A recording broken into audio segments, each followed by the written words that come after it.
Hello everyone, welcome back to my channel. তো অনেক দিন হয়ে গেল কোনো get ready with me video দেইনি, তাই ভাবলাম আজকেই দিয়ে দিই। তো চলো, আজ যাব আমি একটা পুজো বাড়ি। বান্ধবীর বাড়ি ছিল কার্তিক পুজো, আর তার জন্যই আমি দেখো এই কুর্তিটা সিলেক্ট করেছিলাম। আর তোমরা দেখে জানিও কুর্তিটা কেমন। তারপর কিন্তু আমি সোজা চলে গেলাম সিরামে। প্রথমেই আমি একটু সিরাম লাগিয়ে নেবো আমার মুখে, যেহেতু সবাই জানো তোমরা যে আমার মুখে একটু পিগমেন্টেশনের সমস্যা আছে, তাই কিন্তু আমি একটু সিরাম ভালো করে লাগিয়ে নিই মেকআপের আগে। তেমন মেকআপ করবো না, তাও সিরামটা আমি স্কিপ করি না।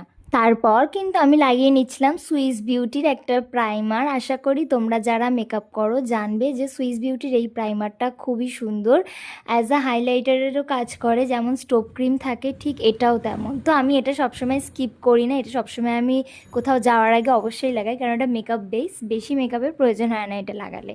তো আমি এটা লাগিয়ে নিচ্ছিলাম ভালো করে মুখের মধ্যে। তারপর কিন্তু আমি লাগাচ্ছিলাম একটু কনসিলার, যেহেতু হেভি মেকআপ করবো না তাই কনসিলারটাই লাগাবো। আর ব্যাকগ্রাউন্ড নয়েজ একটু অ্যাভয়েড করে যেহেতু আমার বাড়ির সামনে দিয়ে একদম রাস্তা, তাই একটু বাইক গাড়ির শব্দ আসছে, একটু অ্যাভয়েড করে তোমরা। তারপর কিন্তু কনসিলারটাই ব্রাশের সাহায্যে সুন্দর করে ব্লেন্ড করে নিচ্ছিলাম। তারপর কিন্তু আমি এটাকে একটা ফেস পাউডার দিয়ে লক করে দেবো, যাতে এই মেকআপটা আর উঠে না চলে আসে। তাই আমি কিন্তু এই ফেস পাউডারটা ইউজ করছিলাম।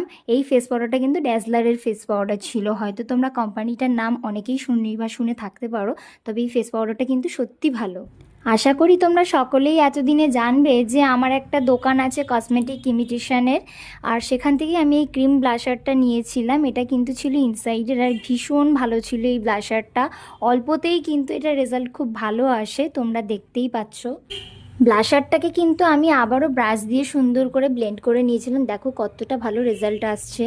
তারপর কিন্তু আমি একটু কাজল লাগিয়ে নেব সুন্দর করে, একটু মোটা করেই লাগাবো কাজল, কারণ আমার না কাজল লাগাতে ভীষণ ভালো লাগে, তাই আমি একটু মোটা করেই কাজলটা এখানে ইউজ করব। কাজলটা কিন্তু ল্যাকমির ছিল। কাজলের পর কিন্তু আমি লাগিয়ে নিচ্ছিলাম একটু মাস্কারা। মাস্কারাটা অ্যাপ্লাই করার পর চোখটা একটু বেশি বড় বড় লাগে, তাই আমি একটু মাস্কারাটা ভালো করে অ্যাপ্লাই করে নিই সব সময়।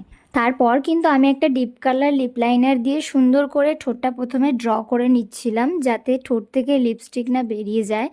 আর এই দেখো, এই লিপ লাইনারের কালারটা আমার ভীষণ ভালো লাগে। আমি একটা ডিপ লিপ লাইনার দিয়ে প্রথমে ড্র করে নিলাম ঠোঁটটা, আর তারপর কিন্তু লাগিয়ে নিচ্ছিলাম এই ডিপ খয়েরি কালার লিপস্টিকটা।